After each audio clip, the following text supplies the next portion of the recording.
Hello, hello, hello. Welcome to another episode of the GSMC Wrestling Laureate podcast brought to you by the GSMC Sports Network. I'm your host, Eric Rodriguez, here every Monday through Friday here to talk about the greatest thing in the world, professional wrestling. Hope you guys had an amazing Wednesday. Hopefully the week that you guys are having isn't treating you too harshly.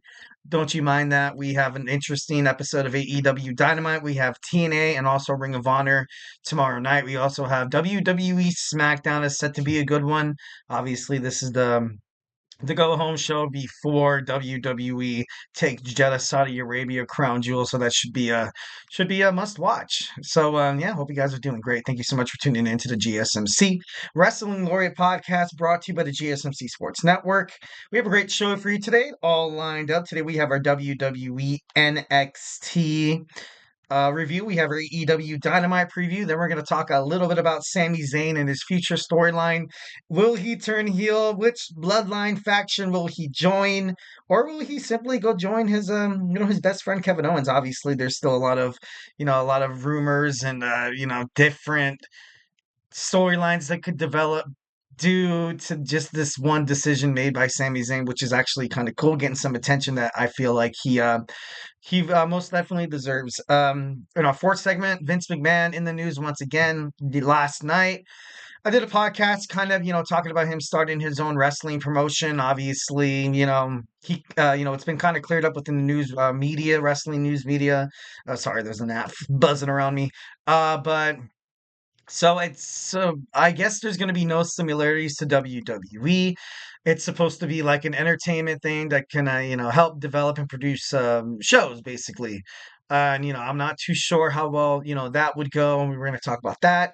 And of course, in our fifth and final segment, something we do every Wednesday, we talk about my weekly wrestling news roundup, talk about all the major breaking news surrounding the world of professional wrestling. So yeah, make sure you hit that like and subscribe button. Do not go anywhere. All right, so let's go and jump on into our first topic. But before we do any of that, I want to remind you guys to go ahead and hit up the super thanks. Go ahead and hit up that super chat, whether you've got a burning question or a hot take in terms of the world of professional wrestling here at the GSMC Sports Network. We are all ears, 1,010%. So, don't be shy. Let's keep this conversation going. We obviously want you guys to feel like you guys are part of the loop in the mix. So, yeah, drop your thought. Tell me how you feel. And if you really, really, really want to make sure your comment, question, or concern gets noticed on air, why not use that super chat? It's that dollar sign below the chat box. Whatever you guys put inside that box is going to be guaranteed to be featured, talked about, maybe if it's that juicy enough, debated on the GSMC Wrestling Laureate podcast. Also, it's a great way, through donating, we can keep all the lights on in terms of these shows, all these amazing podcasters who have one goal in mind is to make sure you guys feel fully satisfied with the sports content that you guys love so dang much. Believe me, I watched the other shows and, they definitely live up to the hype. We are super grateful, obviously, for you guys. Each and every one of you guys who joins us here on the GSMC Sports Network daily. So, thank you in advance. Your support makes all the difference. So let's keep the conversation going. Let's get this party started.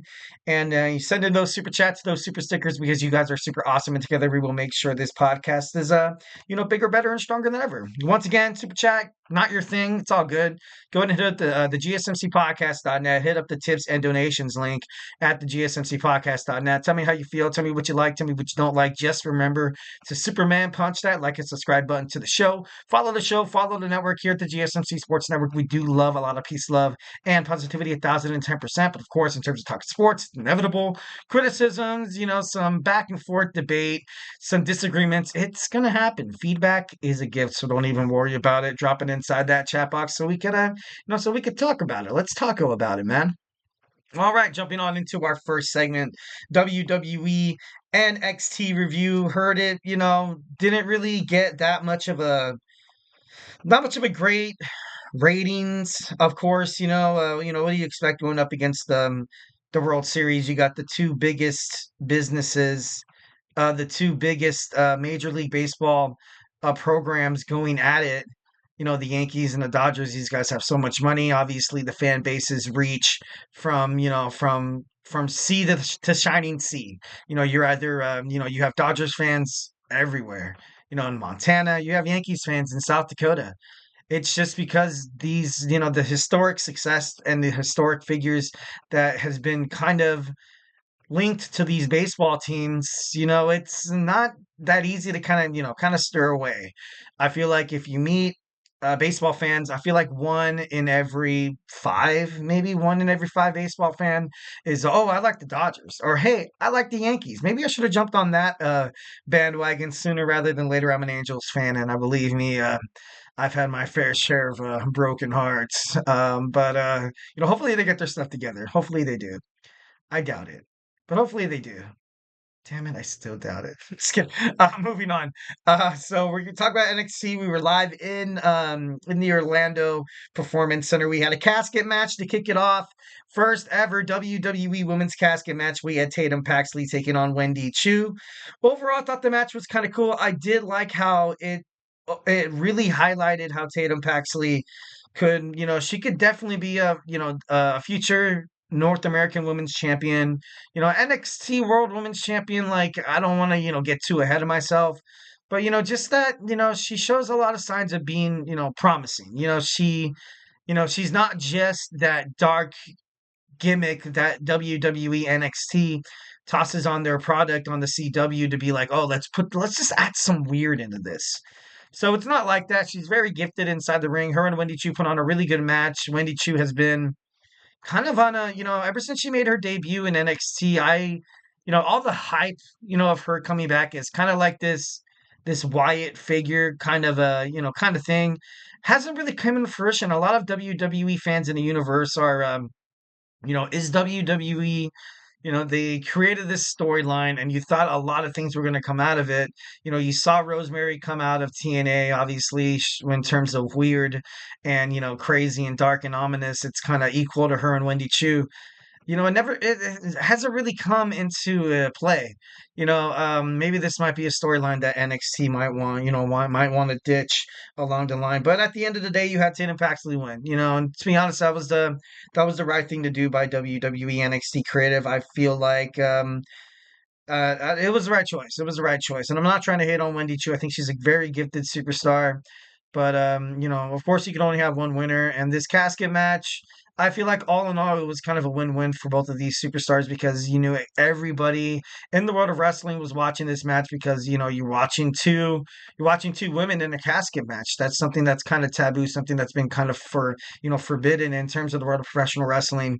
But this new innovative style, these new ideas that are broadcasting these women and showing how much of a big star they can be in matches like a Hell in a Cell or a casket match or Last Woman Stand. Like, I like it. I think it's great. Whenever something happens like that, definitely puts a smile to my face. You heard from Trick Williams trying to get um, Bubba Ray Dudley on his team to go up against Ethan Page and Rich Holland. He kind of kept it real, he kind of, once again, blurring the lines between fiction and reality that professional wrestling does. He was, be like, you know what? I'm kind of getting too old for this. I'm getting too old for this. ECW is, definitely like a home field advantage. I personally thought that Bubba Ray, well, he ended up, kind of alluding to a match later on in the show, of course, with that promo with Ethan Page and Rich Holland. But then you saw, like, I feel like after that you saw RVD kind of come in, kind of talk to Ava, being like, okay, I know what I want to do. And I was like, okay, so is he teaming up with Trick Williams?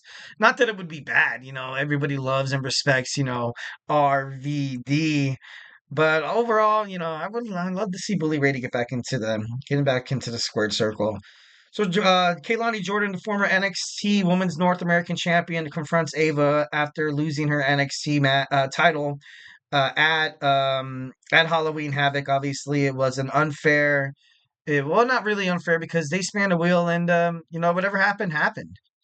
She went up against all three members of the Fatal Influence. At first it was Jasmine Nix, and then it was JC Jane, and then at last you had Fallon Henley, who was able to kind of take advantage of. She's the ultimate opportunistic woman. Jasmine Nix and JC Jane came back out, and it was just the bread and butter. And that's something that wrestling fans shouldn't really get too upset about because when you think about a heel in terms of professional wrestling, That's just something that they do. That's just something, they cheat to win. And they, really can't get too upset about it. Although sometimes I was like, oh, kind of sucks for Kehlani. Kehlani, sorry, excuse me. But she did her due diligence. When she won the title, she came out in her celebration speech basically stating that she wants to put this women's North American Championship on the map, make it prestigious, have a nice little run. And to be honest, I think she did that, and did more, 1,010%. So she shouldn't really be, too upset or anything like that. So we had Nikita Lyons confront Kaylani Jordan, which she ended up. Lyons ended up losing to Kaylani Jordan later that night. I thought that was actually kind of cool. Nikita Lyons, she's cool when she came back from an injury.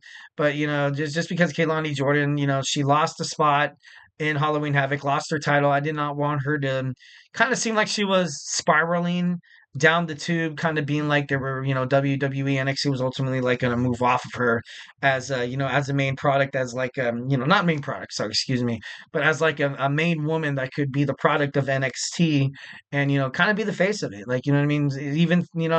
Even yesterday you were seeing, on the CW they were promoting NXT and you saw Kehlani Jordan.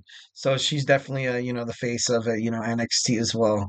Next, we have an NXT Heritage Cup Championship. Charlie Dempsey of the North Quarter Catch Crew, accompanied by Miles Bourne, Tavion Heights, and Ren Sinclair, taking on Lexis King, who was accompanied by Charlie Dempsey's father, Sir William Regal. At the end of the match, you kind of saw signs that maybe Lexis King is truly, trying to change. And I like the spot for him. I think he's a very gifted superstar. When he came over from AEW, I was kind of like, all right, great, another AEW talent that I feel like can't really mesh well on NXT. But with the new crowning of the North American Championship with Tony D'Angelo, he definitely has a future of like a mid card title. Jumping up to the main title, maybe that could possibly work, but I feel like now you're kind of hinting at, Trick Williams and Rich Holland going at it. But you had Charlie Dempsey pick up the victory. Sir William Regal had the power of the punch, those brass knuckles that has, led him to so much success in WWE, winning matches and stuff like that. And he was able, Lexis King kind of fought him off. He was like, no, no, no, thank you. I was kind of getting vibes like a Don Callis kind of vibes where he has that where he has that screwdriver. And ultimately, like Will Ospreay was like, no. And then at first, Kyle Fletcher was like, no, I don't want to use it, man. I want to win. I want to win admirably. I want to maintain my integrity if whether if I win or lose this match. So maybe this could be heading down to like a William Regal becoming like a manager where he, maybe he might try to sway Lexis King to, go back into his, disgusting. I'm just kidding. No, no, but anyways, so we had Zaria, obviously very impressive win against Brinley Reese.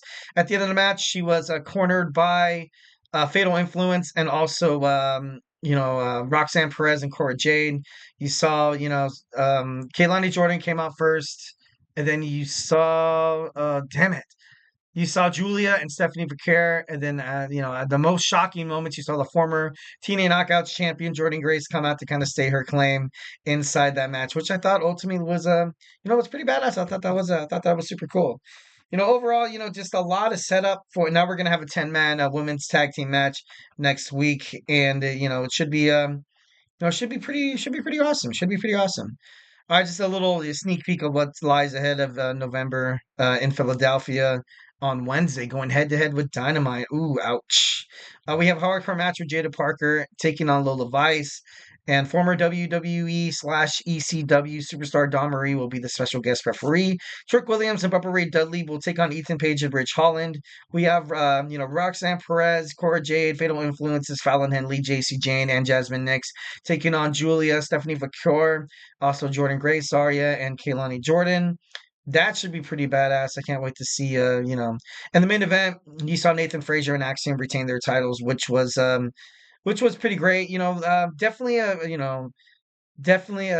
story that is emerging is, you are rapidly seeing Javon Evans, kind of loses cool, kind of something, that boy be bouncy, kind of that's something that, I actually kind of admired from him.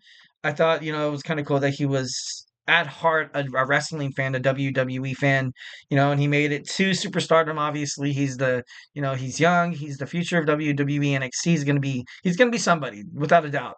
So, maybe heading toward like a heel turn. I wouldn't really invest too much time into that. I feel like the fans love him so much, and him as a babyface is just more marketable on NXT. You have, Wesley. You also have Ethan Page. You have Ridge Holland. You have Oba Femi. Not a lot of complete like heels. I don't know. I don't even know if the No Quarter Catch Crew would be kind of considered heels. But I don't know. Overall, it's would be interesting to kind of find out if they decide to book him in like a heel role. But me personally, I don't think that would really. I don't think that would be good for his career or WWE NXT. All right, moving on. We have our second segment. We're going to talk about some AEW Dynamite. We're going to preview it. We're going to talk about it. Maybe a couple of predictions. I already know it aired on the East Coast already. I have it recorded. I have it taped. I have not checked a single shred of social media. No TikTok, Instagram, or Facebook for no content or updates or anything like that. So I'm going in blind, and I can't wait to watch it. It's going to be awesome. So join me here when we come back from this commercial break. So hey, do not go anywhere.